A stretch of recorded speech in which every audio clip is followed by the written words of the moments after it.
Half KG ঝিঙে নিয়েছি, ভালো করে ধুয়ে ঠিক এইভাবে কেটে নেব।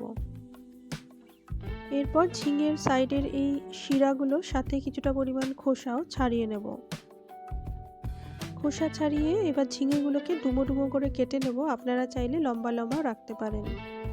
এবার সর্ষের তেলে একটা গোটা শুকনো লঙ্কা দিয়ে দিলাম, আর ডুমো করে কেটে রাখা আলু দিলাম, আর দিলাম সামান্য গুঁড়ো হলুদ। এবার কিছুক্ষণের জন্য চাপা দিয়ে রেখে দেবো। আলু ভাজা সাথে সেদ্ধ হবে। 5-10 মিনিট নাড়াচাড়া করার পরে আলুগুলো ভাজা হয়ে গেছে। এবার কেটে রাখা ঝিঙে সাথে নুন দিয়ে নেড়ে নিলাম। আবারও 5 মিনিটের জন্য চাপা দিয়ে রেখে দেবো আলু ঝিঙে সেদ্ধ হওয়ার জন্য। এবার 100 গ্রাম মতো পোস্ত বেটে রেখেছিলাম, পোস্তটা দিয়ে দিলাম।